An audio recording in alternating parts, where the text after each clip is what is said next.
عام انسان کا جانا کیسا ہوتا ہے اور عاشقوں کا جانا کیسا ہوتا ہے، اللہ کے نیک بندوں کا جانے کا انداز کیسا ہوتا ہے۔ برادران اسلام، حدیث پاک میں آتا ہے کہ عام انسان جو کلمہ پڑھنے والا ہے، وہ بندہ خدا جب دنیا سے جاتا ہے، حضرت اسرائیل اکیلے آتے ہیں۔ جو روح قبض کرنے کی فرشتے کی ڈیوٹی لگی، اکیلے آئے، روح کو نکالا اور چلے گئے۔ اور عاشق، یاد رکھنا جب عاشقوں کا وقت وصال آتا ہے میرے دوستوں، عام انسان کا انتقال ہوتا ہے اور بندہ عاشق کا وصال ہوتا ہے۔ حضرت وقار جناب میاں محمد منیر صاحب، عاشقوں کے جانے کا انداز کیسا ہوتا ہے، اللہ والوں کے جانے کا انداز کیسا ہوتا ہے۔ حضرت وقار آپ نے دیکھا، آپ کے سامنے ہے، میاں محمد منیر صاحب جائے اور تشریف لے کے گئے جہاں پہ آپ کی قبر بنی، اور گئے اپنے ہاتھوں سے قبر کو تیار کرایا، قبر کو تیار کرایا۔ جب قبر تیار ہو گئی، گھر میں آئے، غسل فرمایا، تیاری کی۔ کیوں؟ ان کا اس بات کی گواہی دے رہا تھا، اب غسل اس لیے کر رہا ہوں، میرے وصال کا وقت آ چکا ہے، یار سے ملاقات کا وقت آ چکا ہے۔ عام انسان دنیا سے جاتا ہے، حضرت اسرائیل اکیلے آئے، روح قبض کی، روح قبض سے انسانی سے پرواز کر گئی۔ لیکن جب عاشقوں کے وصال کا وقت آتا ہے، حضرت اسرائیل اکیلے نہیں آتے، حضرت اسرائیل علیہ السلام آنے لگتے ہیں۔ وہ عاشق و اللہ والا، اللہ کریم کا نیک بندہ بستر پہ لیٹا ہوتا ہے یا ہاسپٹل میں بیڈ پہ لیٹا ہوتا ہے۔ ہوتا کیا ہے؟ حضرت اسرائیل آئے، عام انسان کی روح کو نکالا، لیکن جب عاشقوں کی باری آتی ہے، مولا اذن ہوتا ہے، اے اسرائیل چلے جائیں، میرے فلاں بندے کی میرے پاس آنے کا وقت ہو گیا ہے۔ حضرت اسرائیل آنے لگے، فرمایا اسرائیل اکیلے نہیں جانا، مولا آج کوئی خاص بات ہے۔ فرمایا اے اسرائیل، یہ بندہ میرا بھی محب ہے، مجھ سے بھی پیار کرتا تھا، میرے نیک بندوں سے بھی پیار کرتا تھا، میرے محبوب کی آل سے بھی پیار کرتا تھا، میرے محبوب کے اصحاب سے بھی پیار کرتا تھا، مولا کیا کروں؟ فرمایا اسرائیل اکیلے نہیں جانا، 70 ملائکہ کو، 70 فرشتوں کو ساتھ لے جاؤ، مولا جیسے آپ کا حکم ہو۔ اللہ رب العالمین کے حکم کی تعمیل کرتے ہوئے جناب حضرت اسرائیل 70 فرشتوں کو ساتھ لے کر آتے ہیں۔ مولا اب کیا کروں؟ فرمایا اے اسرائیل، اس کی روح کو ایسے نہیں نکالنا، مولا جیسے آپ کا حکم ہو۔ اے اسرائیل، 70 فرشتوں کو لے جایا جائے، مولا لے کے جا رہا ہوں اس بندے خدا کے سامنے۔ اللہ کریم کے 70 ملائکہ حضرت اسرائیل کی قیادت میں حاضر ہوتے ہیں اور اللہ کریم کی حمد کو بیان کر رہے ہوتے ہیں۔ اللہ کریم کی حمد بیان ہوتی ہے، حجابات ہٹا دیے جاتے ہیں، پردے ہٹا دیے جاتے ہیں، وہ نیتا تو زمین پہ ہوتا ہے، جب حجابات ہٹتے ہیں، جب پردے ہٹتے ہیں، وہ زمین پہ نیتا ہوتا ہے، خدا رب ذوالجلال کا دیدار کر رہا ہوتا ہے۔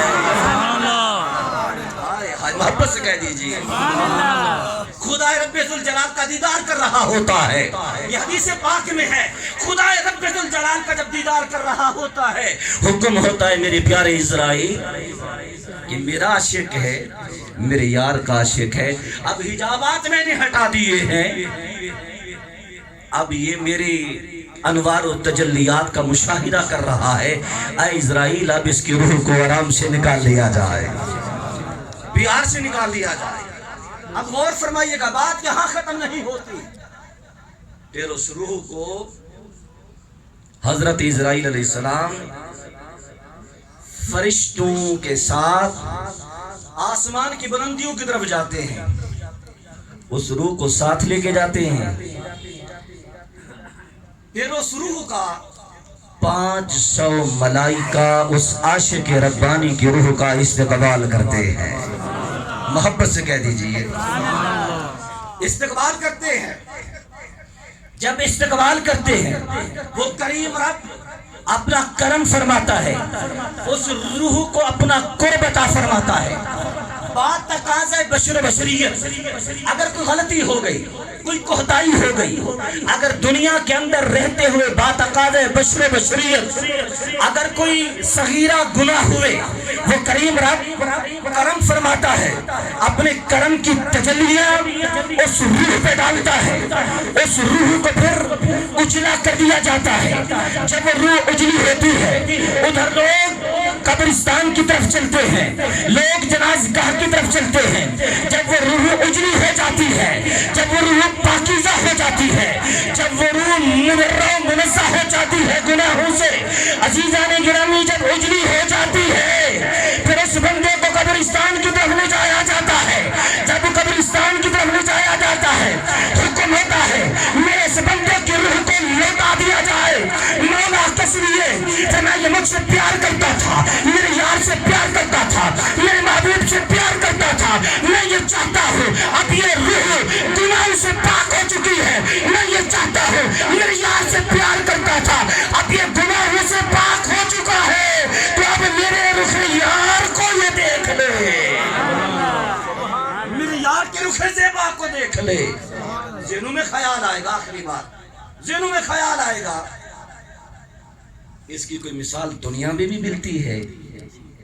جی ہاں، بالکل ملتی ہے۔ ہر صاحب استطاعت پہ حج فرض ہے۔ جو صاحب استطاعت یہاں تشریف فرما ہے، اللہ تعالیٰ ان کو حج کی سعادت، حج کا فریضہ سر انجام دینے کی توفیق نصیب۔ بہت پیاری بات۔ دنیا میں مثال، اگر کوئی حج کرنے کے لیے جائے یا عمرہ کرنے کے لیے جائے، حکم ہوتا ہے کہ پہلے بیت اللہ کا طواف کرنے جائے۔ جب بیت اللہ کا طواف کرنے جائے، حدیث پاک میں آتا ہے جب بندہ طواف کعبہ کرتا ہے، طواف کعبہ کرنے کے بعد گناہوں سے ایسے شفاف ہو جاتا ہے جس طرح ماں کے پیٹ سے ابھی جنم لیا ہے۔ اونچی آواز سے کہہ دیجئے سبحان اللہ۔ گناہوں سے پاک ہو گیا، بیت اللہ شریف کی زیارت کی، طواف کعبہ کیا، صفا مروہ کے درمیان سعی کی۔ جب سعی کی گناہوں سے پاک ہو گیا، وہاں عاشق کی روح کو اپنے پاس بلایا جاتا ہے، کرم فرمایا جاتا ہے، اور پھر یار کا قبر میں دیدار کروایا جاتا ہے۔ اور یہاں حکم ہوتا ہے اے میرے بندے میرے بیت اللہ کو آ، جب تو طواف کر لے گا، جب تو زیارت کر لے گا، صفا مروہ کے درمیان سعی کر لے گا، تو گناہوں سے پاک ہو جائے گا، اور پھر تیرے لیے حکم ہے کہ اب میرے یار کے گنبد خضرا ہو جا۔ حضرات دی وقار فرمایا بھولے وہ انسان، بھٹکے وہ انسان، تو واپس آ جا، تیرا رب بڑا کریم ہے۔ اگر بیٹا والد کی نافرمانی کرے اور والد غصے میں آ کے کہتے ہیں کہ تو میرا بیٹا ہی نہیں، اگر بیٹا ماں کی نافرمانی کرے، ماں کہتی ہے تو میرا بیٹا ہی نہیں ہے۔ عزیزان گرامی غور فرمائیے گا، رب کا قرآن ساری عمر بھولا رہا، بھٹکا رہا، ساری عمر کبھی نمازوں میں سستی، کبھی روزوں میں سستی، اور کبھی ماں باپ کی فرما برداری کرنے میں سستی۔ ارے بندے خدا تو دیکھ تو صحیح، اگر اماں اور ابا ناراض ہو جائیں، فادر اور مدر ناراض ہو جائیں، کہتے ہیں تو میرا بیٹا نہیں ہے، آئیے رب کا قرآن پڑھ کے دیکھیں، اس کی رحمت کا دروازہ کھلا ہوا ہے۔ وہ کریم رب اعلان فرما رہا ہے یا ایھا الانسان ما غرک بربک الکریم، یہ نہیں فرمایا بھولے ہوئے انسان تو واپس آ جا، رب بڑا کریم ہے، نہیں فرمایا بھولے ہوئے انسان، بھٹکے ہوئے انسان تو واپس آ جا، تیرا رب بڑا کریم ہے، تیرا رب بڑا کریم ہے۔ برادران اسلام، ہمارے آنے میں دیر ہے، اس کے کرم فرمانے میں کوئی دیر نہیں ہے۔ حضرت سیدنا فاروق اعظم رضی اللہ تعالیٰ عنہ، کتاب ختم، ترجمہ مکمل ہو جائے، ذہنوں میں خیال